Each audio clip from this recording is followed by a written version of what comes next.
Warm greetings from the High 10. It is Everyday Shenanigans on this Wednesday, October 7th, 2020. Excuse this device. It's a little grainy than the other one. But I want to bring you some information out of Wisconsin. And this is CBS 17 if you need verification for the storyline. Jacob Blake out of hospital and in rehab in Chicago, report says. Jacob Blake has left a Milwaukee hospital where he had been recovering from multiple gunshots apparently in the back by police in Kenosha, Wisconsin, his attorney told CNN on Wednesday. Attorney Patrick Cafferty said Blake, 29, is in a spinal injury rehabilitation center in Chicago, adding that he couldn't provide further details. Cafferty declined to say when Blake left the hospital or how long he is to be at the rehab center. Blake, a black man, was shot 7 times by a white Kenosha police officer on August 23rd. The shooting, which was caught on video and quickly circulated online, left Blake with a pierced spine, shattered ribs, punctured lungs, damaged liver, and holes in his stomach, family attorney Ben Crump said.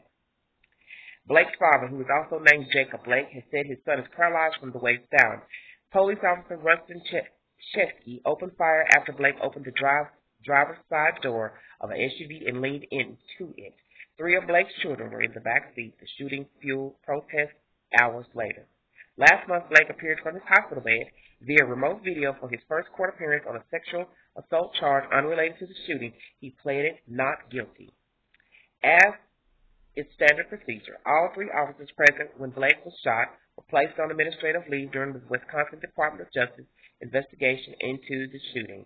This said source is CBS 17 News, if you need verification. So Mr. Blake is out of the hospital. He's in a rehabilitation center in Chicago. Prayers to him.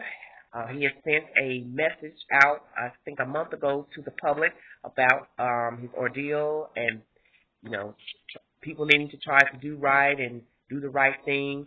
So hopefully, this situation that he got himself into as far as walking away from the law, not adhering to the calls to stop, hopefully this will be a learning experience for him, which I'm sure it is, because to have all his organs damaged, most of his organs damaged, as I read to you, that's a very horrific thing to have to go through due to what transpired on that day, his decision not to adhere to listening to what they had to say that day, to stop, whatever his reasons were, he did so, and now he's in this situation, which is, by grace of God, he's even alive. Just to hear that he has holes in his stomach, he's probably having to wear a bag. I don't know. I haven't heard that. But, when you have any type of dealings with your stomach area, colon, whatever, there's chances are you would have to wear a bag. And that's a horrible thing to have to deal with, not being able to go to the restroom as you normally would. So my prayers are with him and his family. I want to say, and I hope, that he gets mobility one day, and who knows if he will be paralyzed long term. I haven't heard anything as far as that, but I'm praying that he won't be, because that'd be a terrible thing also to have to deal with, being paralyzed long term. Let me say this. I just uploaded a video about Derek Chauvin, the Minneapolis cop that kneed George Floyd to death. He has been released on a $1 million bond. One thing I did not say in that said video, I'm going to say in this said video. I would like to say that who in the hell bonded him out? It was a non-cash bond. Where did he get the money? Facebook groupies, Facebook GoFundMe pages, what? Yeah, who bonded him out? Because I'm trying to figure out how this fool got out on a $1 million bond. It has been said that he did security work on the side as his hustle to make extra income. He and his wife didn't pay taxes for at least 7 years. So what I'm asking you, the public, is how did Mr. Chauvin get out on a $1 million non-cash bond? Who put up said properties, plural, to bond out this white man? I'd like to know. Did he have money stashed away in a little box in the doghouse, little shoebox? Have somebody go get that money and add it on to some other people's said goodies to get him out, property. I'm just curious. I want to know, one, how he got out. Because a lot of times when they set the bond high in these high-profile cases, the natural assumption is that the person won't get out if they don't have said money and property to bond out. But as you see, Mr. Chauvin has gotten that lucky break to get out. And I'm just curious too, whom,